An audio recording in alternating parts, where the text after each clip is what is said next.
Hi, this is Victoria Nalule, and here with me are two beautiful ladies from Kenya, Ms. Noreen Kidunduhu and Ms. Nimo Hassan. Today the discussion is going to focus on the Somali-Kenya maritime dispute, and the two ladies will be giving us a brief history of the dispute, the key submissions of both parties, and also they'll give us their expert opinion on this dispute. So it's a very unique video because obviously it has issues concerning oil and gas in one of the areas that is being disputed upon. So it's a good video for our energy series. Before we start, I would like Ms. Noreen to briefly introduce herself, and then afterwards Ms. Nimo will also briefly introduce herself, and then we shall go ahead with the discussion. Hello, my name is Noreen Kidunduhu, energy lawyer and an associate at OK Law Advocates in Kenya. Hi, I'm Nimo Hassan, an advocate of the High Court of Kenya and a recent graduate from the University of Dundee with a Master's in International Energy Law and Policy. Thank you very much, ladies, for the introduction. So before we start on the issue of the Somali-Kenya maritime dispute, I would like you, Noreen, to give us a brief overview of the delimitation of maritime zones. And then afterwards, Nimo will bring in the key issues and the history of the disputes. And then afterwards, I'll get your expert opinion on the matter. And that will be the end of the video. Thank you, Victoria. So basically, maritime zones are the areas of the sea and the seabed for which international law creates either rights that states can exercise in these zones or imposes obligation on states for these zones. International law also limits aspects of this zone and lays out the extent of these maritime zones. So maritime zones under the United Nations Convention on the Law of the Sea, UNCLOS for short, are measured from a baseline. Now the baseline is usually the low water line of the coastal state. Within the baseline, we have the internal waters over which the coastal state exercises complete sovereignty. Beyond the baseline, the UNCLOS establishes 7 maritime zones. The first is the territorial zone, which is 12 nautical miles from the baseline. Here, the coastal state exercises complete sovereignty of the waters in the territorial sea, subject to the right of innocent passage of ships. Then we have the contiguous zone, which is 24 nautical miles from the baseline. Here, the coastal state has the right to enforce its health laws, its immigration laws, its custom laws within the contiguous zone. Then we have the EEZ, which is the exclusive economic zone. This is the seabed and the superjacent water column, 200 nautical miles from the baseline. Here as well, the state has sovereign rights to explore, exploit, and conserve the natural resources within that zone. And the EEZ has to be proclaimed by the state. Then we have the Continental Shelf.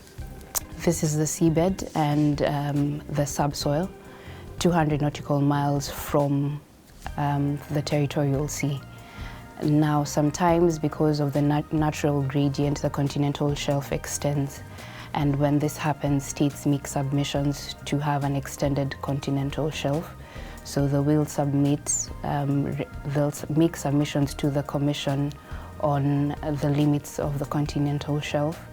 And the Commission will listen to the submissions and the justification for the extension, and then make recommendations which are now binding. Then we have the high sea, which is the areas of the sea that I have not mentioned before, and they're beyond the national jurisdiction of the coastal state. In these areas, all states have the right of fishing, of laying pipelines or submarine cables, as well as overflight. Then finally, we have the area, which is the seabed and the ocean floor, beyond national jurisdiction, which UNCLOS refers to as a common heritage of mankind. So all states have access to the area. So states then have the right to claim the outer limit of their maritime zones to the maximum extent. And usually, if there are no contests between neighboring states or adjacent states, then it's all fine. But where there is a contest or there are overlapping claims, then methods have to be used to now delimit how far the maritime boundaries go. So there are different methods that can be applied. One of them is the Equidistant Method, which basically is a median line drawn equidistant from the coastal states. Then we have the lines of bearing, which can either be perpendiculars, so perpendicular to the coastal line of the state, or they could be parallels of latitude or meridians of longitude drawn from where the land boundary of the coastal state ends. An instance of overlapping claims is the Kenya-Somali boundary, where Kenya opines that its boundary is equidistant. Its maritime boundary is equidistant, whereas Somali opines that it's a parallels of latitude boundary. And Nimo, who's the expert in this field, will tell us a little more about this. Thank you very much, Noreen, for the brief introduction on the limitation of maritime boundaries. Kenya and Somalia are both parties to the UNCLOS, as Noreen had earlier stated, United Nations Convention on the Law of the Sea.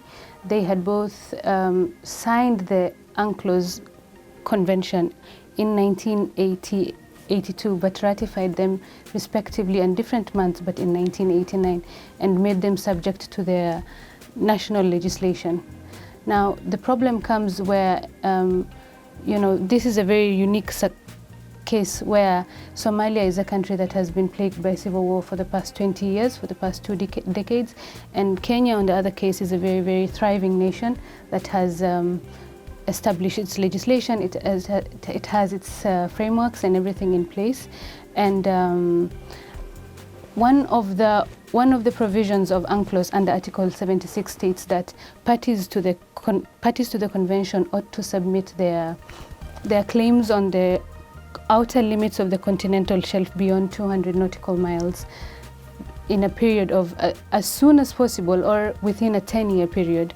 But member states to UNCLOS, realizing the challenges incurred by developing nations in coming up with these limits, decided in the 11th meeting of the state parties to determine the first date where the 10-year period would apply was to begin in May 1999. The 10-year period was supposed to ideally come to an end in May of 2009. So in preparation for the submission of the limits of their respective continental shelves, both Kenya and Somalia had to come and agree not to object to each other's respective submissions to the CLCS. One of the conditions the CLCS attaches to the submission by respective member states on their boundaries beyond the 200 nautical miles is there has to be an agreement between both states not to object to their respective submissions. So Kenya and Somalia, in compliance with this provision, had in early 2009 come together and signed an MOU that was helped by the Norwegian government in its efforts to help the African countries prepare the submissions to the CLCS. So this was done in 2009 and signed and presented to the CLCS and the UN Secretary General. Kenya and Somalia, upon the signing of this MOU, submitted their respective preliminary information to the CLCS, and Kenya then further went on and requested the UN Secretariat to register this MOU on record as an agreement between both parties. In 2010, however, Somalia wrote to the UN Secretariat and informed the UN Secretary General and stated that this MOU was rejected by the Transitional Federal Government, Federal Parliament of Somalia, This is because they were of the opinion that the person who signed the MOU did not have the proper authority to do it and was not representing the federal government of Somalia at that particular point. As a result of this objection, the CLCS had to put on hold any further progress on the matter because, as I stated earlier, they cannot proceed if there's any objection on the submission by either member party. So during this period, Kenya and Somalia had started negotiating on how they can proceed, because this is something that they need to have done, but there seemed to have been a gridlock between both of them. So in 2014, there were high-level negotiations that were done from March to August, but these negotiations bore no fruit, and the Somali government went ahead and lodged an application to institute proceedings in August of 2014. In July 2015, Somalia filed its memorial against Kenya to the ICJ. In this, Somalia wanted the court to determine that Kenya, it first of all wanted the court to delimit the boundary, not as the EEZ, the contiguous zone territorial seas, but just to delimit one single maritime boundary going to the EEZ. And then it also wanted the court to determine, to state that Kenya was in contravention of its international obligations by conducting activities in an area that did not belong to it. And the third thing it wanted Kenya to submit all the seismic data it had attained from the period it had occupied the area. And finally, it wanted Kenya to compensate Somalia for the benefits it had gotten from this area during this period.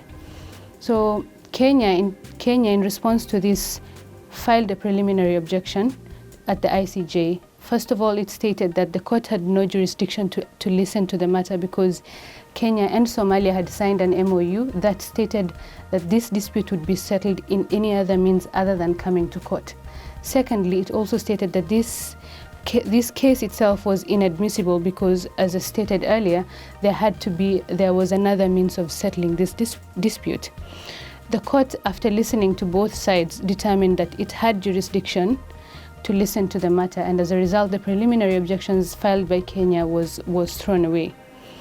So this matter was scheduled to be heard in September 2019, but it has been pushed once and twice because Kenya stated that it had to prepare a new legal team to come and argue its case in this matter.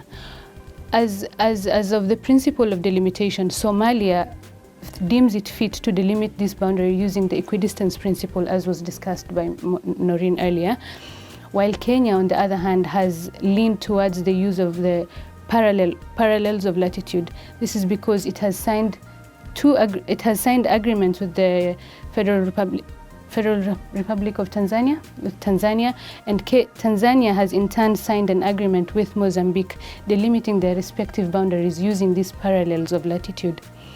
The problem with this is Somalia believes that the equidistance principle is the most fair principle in its opinion because it has been used widely, and the parallels of latitude principle that is being used by Kenya is not very common. Differences of opinion are very, very common, and this is just a simple case of difference of opinion on how to delimit a particular boundary. It shouldn't be a matter of, and the ICJ shall sit down and just come up with a means on how to delimit the boundary. Now, what Kenya really wants is to sit down and negotiate with Somalia on how to come up with a boundary. Somalia, on the other hand, is of the opinion that negotiations did not bear any fruit previously, and is seeking the expert opinion of the ICJ in this element in delimiting this particular boundary. So it's very interesting to see what will happen in the coming months, and we are very, very keen to know what is going to happen in this. Thank you very much, Nimo, and thank you very much, Noreen. So this is a very interesting subject, and my focus here is mostly on the energy sector, because we are seeing many African countries moving towards regional cooperation in the development of the energy sector. That includes also oil and gas. And in this respect, I want us to focus on on how this dispute is likely to affect the oil and gas resources or the development of the oil and gas sector in both Kenya and Somalia, especially putting into consideration the fact that even in the East African community, we are moving towards developing the energy sector at a regional level, and also we are embracing cooperation. So I just want your expert opinion in this respect, but specifically with respect to the energy sector. Okay, so part of the Kenya-Somali dispute is about 100,000 square kilometers of oil, offshore oil deposits. And I mean, it's not the first time there has been a maritime dispute where there are natural resources straddling the area that is in dispute. We have examples from way back, I think Thailand and Malaysia, those I think Japan and South Korea. We have most recently Guinea, we have Nigeria and Sao Tome as well. So these countries have all come together and decided to cooperate and exploit the contested area jointly. And I think, you know, Kenya and Somalia have of course taken their dispute to the ICJ, but it's never too late to sit down and agree on jointly developing the zone.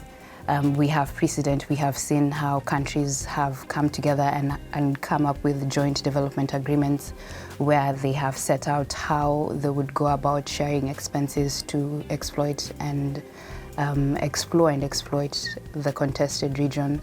They have, countries in the past have also come up with a joint authority with representatives from both countries assuming responsibility for that jointly developed zone. Countries have even come up with mining codes for that contested region, or even a taxation code so that there isn't any double taxation if they jointly develop the zone. So I think it's open for both countries to consider the greater good and, you know, even neighborliness and unity to just sit down together and develop the area jointly. It could be for a period of time as they continue to negotiate the exact delimitation of the boundaries, or it could even be for life.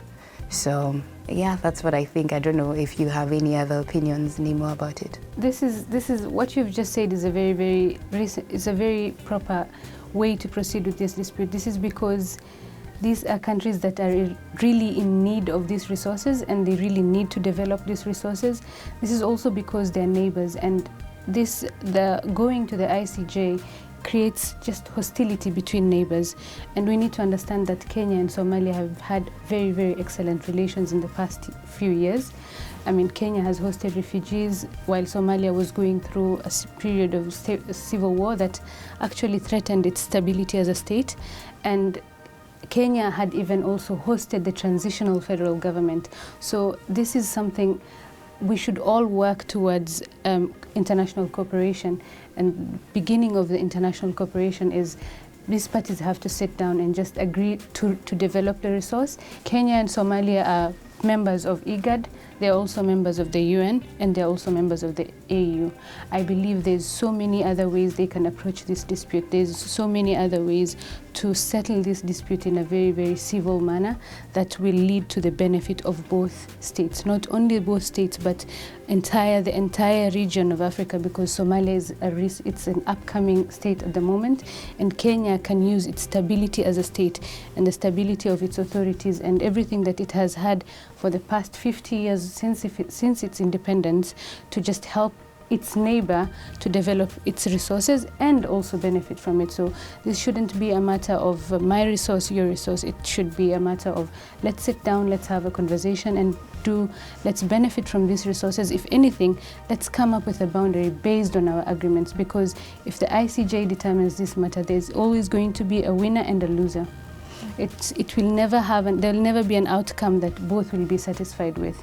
So, and it's a very, very expensive process. It's a very, very long process. It has been going on for the past 5 years. Both countries have suffered greatly because of the expenses involved and the relations between both countries. So I believe the next step right now is just to sit down and solve this matter amicably for the benefit of its citizens. Thank you very much, Noreen, and thank you very much, Nimo, for your discussion and for the overview. And I'm really impressed by the last part of the discussion, especially the fact that you've raised very important issues with respect to the need to cooperate in resolving these disputes, because we all know at the end of the day, they're neighbors, Kenya and Somalia, they're African nations, and we're moving towards regionalism and regional cooperation. So it's always good to find ways of developing resources in an acceptable manner without any disputes. And also, I'm a strong supporter of regionalism in Africa, and I'm a supporter of regional cooperation in the development of our energy sectors. So I believe that's the only way to go to ensure regional cooperation, even in resolving these disputes. So thank you very much, our viewers. Stay tuned. I'll be displaying their contact details, and feel free to contact them in case you have any questions with respect to the subject matter, or if you have questions with respect to oil, gas, energy and mining in Kenya and Africa. These are the girls you can go to. Stay tuned. Bye-bye.